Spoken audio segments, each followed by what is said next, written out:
Hey YouTube, it's your boy Witchy here, coming at you with some more Age of Empires 3, a definitive edition, and it's another casted game between two top players, Lionheart and Revolt, and this is who has the best Revolt. We're going to be seeing two juicy Revolts here from both players. Let's see how this one goes, and I'm so glad that Lionheart provided this to me. Thank you very much, man. I appreciate it if you are watching, and of course, guys, let me know down in the comments below what you think of this. It's going to be wild. So let's have a look and see if we can try and keep a track of what each player's doing.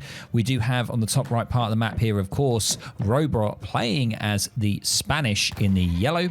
And on the bottom left part of the map, we have Lionheart playing as the Portuguese in the cyan.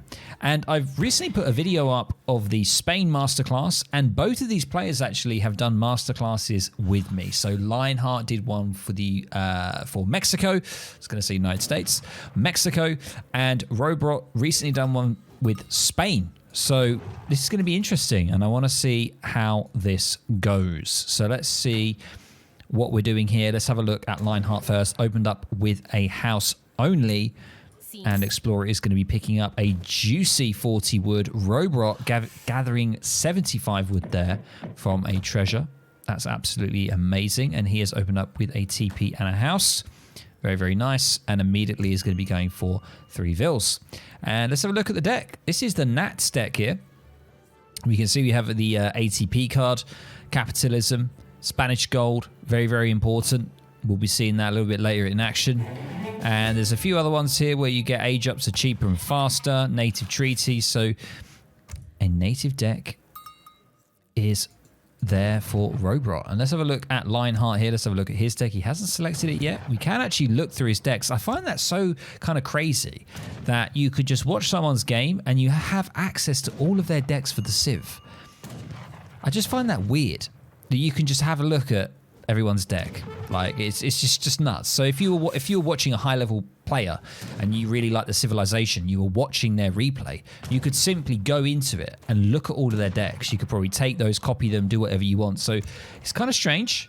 I don't know whether it's just me or not, but what is strange is that Lionheart isn't actually taking a card right now, unless I'm losing the plot. I don't see a card going down just yet. He hasn't selected a deck unless something isn't working, which I don't think it is. So yeah, looks like we've got just 13 vills right here, holding that card firmly. He is going to be able to age up now, and he is going to be going for the Philosopher Prince. So he's actually going to be going for the fast age up from age 1 to age 2.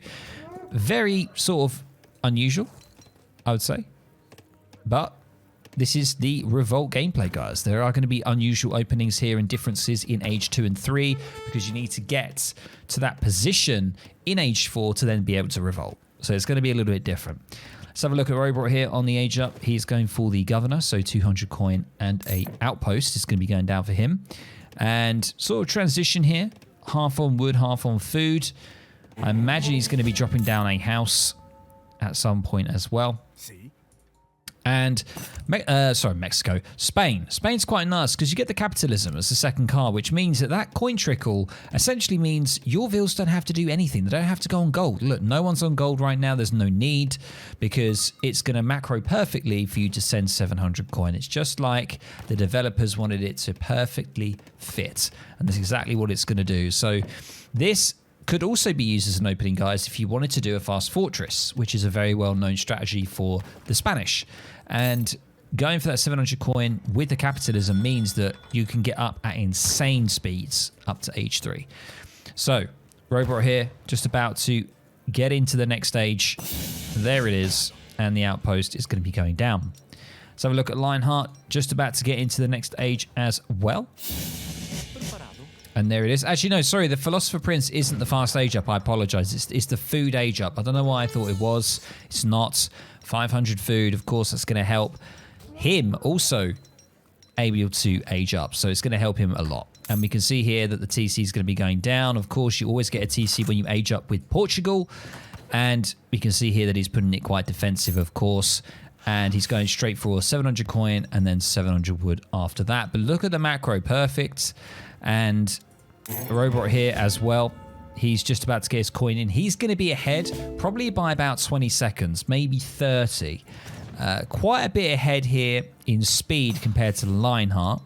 We can see that Robot is now going for 5 settlers straight after the 700 coins. That's going to help with a little bit of that eco, and it's going to be needed to be able to do the revolt. So with most European civs, or nearly all of them, I mean, correct me if I'm wrong, I don't normally revolt myself, but normally it costs 1,000 food, 1,000 wood, and 1,000 coin. And you do it in age 4. So that's the macro that you need, and obviously we're going to see all of this in action. So get ready for it. We can see 5 vills coming out now, and look at that macro perfectly, ready to get in age 3 now. And he's going to be going for the scouts, which I believe gets the hussars. And Lionheart here is actually managing to pull ahead here. So Robot being a little bit slower. He was faster age 1 to age 2, but now he's slower age 2 to age 3. Lionheart is now going to be ahead here on the curve because he's going for the Exile Prince, so he's going to be aging up faster. And Robot obviously going to be aging up slower here.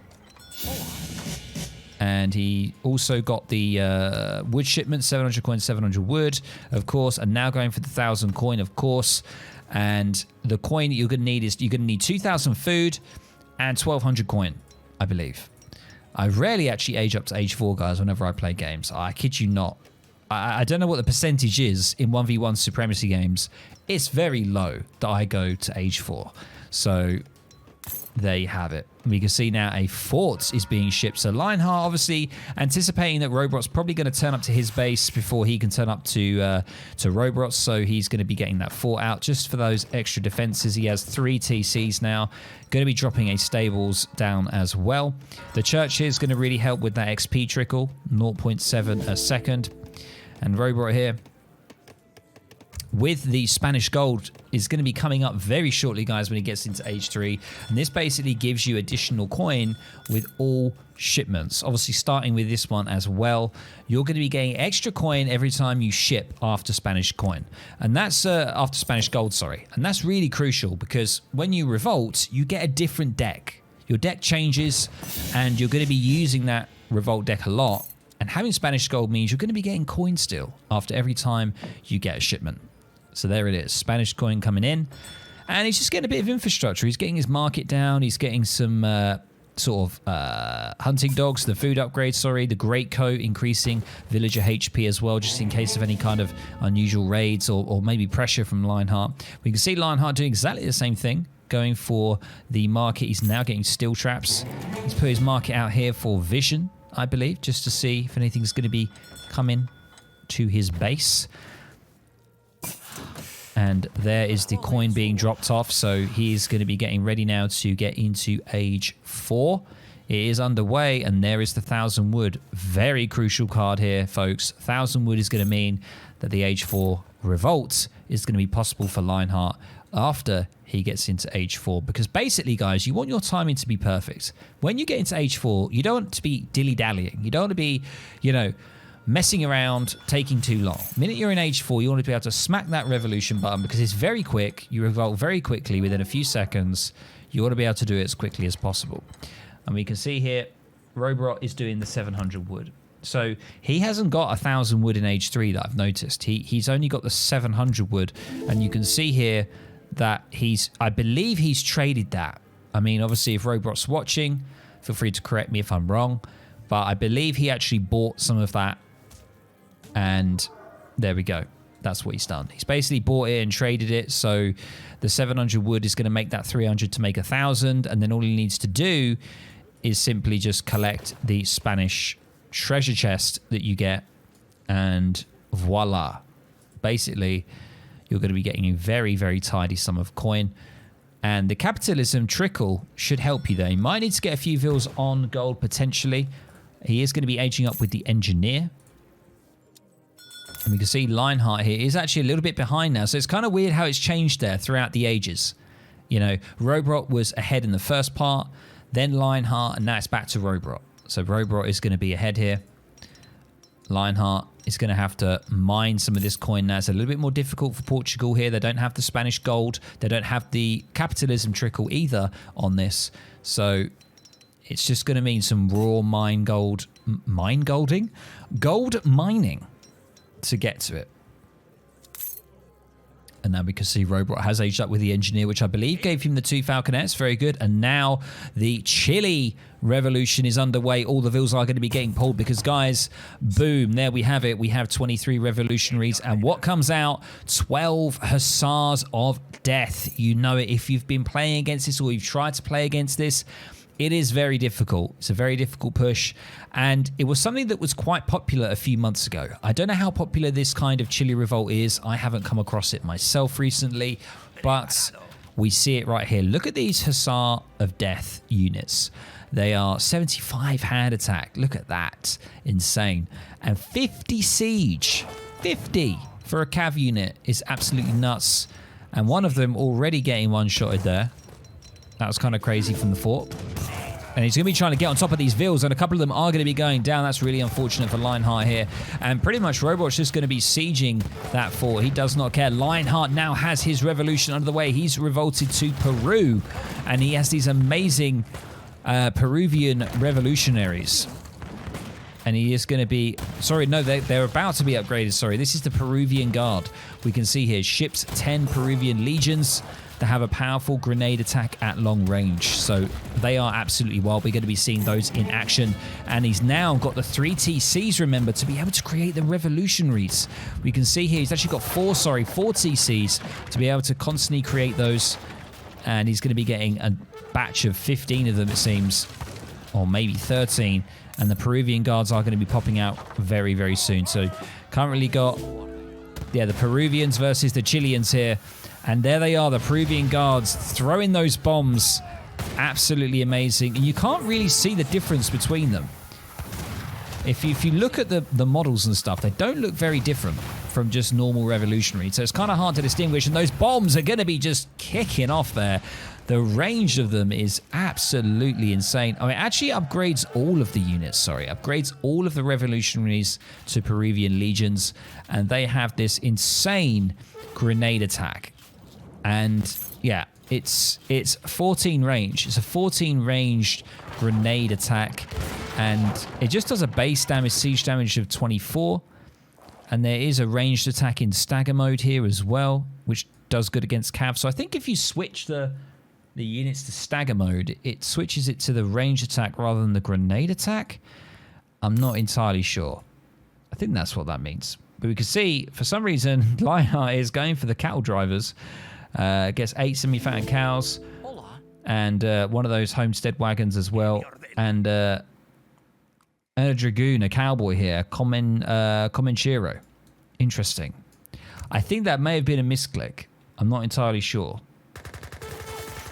but he's got the livestock pen, and we can see Robot here has shipped 4 Gatling guns from his brand new revolutionary deck here. You can see he shipped the 4 Gatlings, and he's pushing once again, and he's got another card backed up there. 16 more revolutionaries on the way, and he's going to be getting another Spanish treasure chest as well.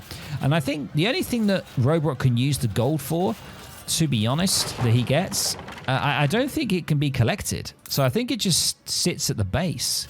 I don't know if there's actually any unit that he can get that can actually collect the coin, which is crazy. So he's going to be sieging the TC here, trying to take down a second TC, one that's already gone down here. Robot pushing the Gatlings forward here. Got to be a little bit careful here. Anything could pop out here, but Lionheart does have 4 Gatlings himself, and this is kind of a bit of a precarious place here for Robot. He needs to get his main units with the army. 4 Gatlings are going to descend upon the 3, and the grenades are going in as well. All the Gatlings are down, and Lionheart still has 2. And he's got his Peruvian, remember. He's got his Peruvian guards. And remember, the Peruvians have siege damage, so they actually do well against the Gatlings. You'll see it in action here. Look at this. Boom. That's doing some huge damage to the Gatling. That's going to go down. And I think he's definitely changing the attack. Some of them, yeah, it depends if you stagger it or not. Depends on what the attack is. So there is a bit of micro there involved for the Peruvians, for the Peruvian Legion, sorry. But still some of those Hussar of Death units. Look at those grenade throws. Explorer just trying to dodge left, right, and center from the explosions. More grenades going at him. It's just like Call of Duty, this. Throwing those grenades in. Stun grenades. gas grenades, frag grenades, incendiary grenades, whatever grenade you want to think of is being chucked in here right now. And we can see 4 winged hussars, sorry, not winged, hussars of death, sorry, are going to be having a look around. I'm not too sure what they're looking for. Potentially maybe some more units to pick off, but looks like Lionheart's main force is here. And look at those just launching in the grenades. It's just absolutely beautiful to see. Trees are going down. Destruction is happening all around. 4 more Gatlings now for Revolt, and it's looking pretty dicey for Lionheart here. He's only got 2 Gatlings himself. He hasn't got a card yet. And Revolt's got that better kind of tempo at the moment, and he's going to have to wheel it all back. Wheeling the Gatlings back. And the Hussars of Death could have probably maybe snared the main army here. That would have been really nice. And that looks like he is going to be going back in again, really focusing those Gatlings. And 3 of them still up now for Revolt. This is unfortunate for Lionheart. And we can see Lionheart now is getting another 4 Gatlings himself. It's Gatlings, Gatlings, Gatlings is what we're seeing here between these 2 revolts. It's kind of crazy. I don't know what revolt I like the most. I do like the Peruvian, man. I love the grenade throwing. I gotta say. That's really, really nice. The siege attack is 29 siege. It's not as high as I thought it would be. Thought it'd be more for throwing a grenade at a building, but I guess not. And here we go. More grenades are probably going to be throwing. And there we go. Boom. Winged Hussars are going to now make the decision to jump on top here. And there's not much here left for Lionheart. However, 4 Gatlings have come in. Going to be able to delete robots. And Revolt only really has just standard revolutionaries left. Can the Gatlings hold? I don't think they can. They are going to be going into melee here. Revolt has another card available. He's always 1 card ahead, it seems, in this. Lionheart is now going to be losing the Gatlings, unfortunately. They are just not what they are on their own. And now, Lionheart doesn't really have much. He just has his fat cows. An interesting misclick, I think this was, the livestock pen. And the cows are going to be coming in, trying to see what they can do. Just, yeah. I mean, what do you call that? Interesting. Just trying to see if, you never know, cow could decide to just headbutt one of them, maybe. Unfortunately, not in this game. But I love it all the same. There we go. GG's there to Lionheart. Revolt taking the match there. The Revolt versus Revolt, ladies and gents. The Chile versus Peru. Let me know down in the comments below, of course, what your favorite Revolt is. It doesn't have to be with Portugal or Spain. Any civ you play, what's your favorite Revolt and why? What's your most effective on the ladder and why? I hope you really enjoyed this. Lionheart, Revolt, thanks very much, man, for playing this game. It's been great. And I'll catch you guys in the next video or next stream. Catch you later, guys. Bye.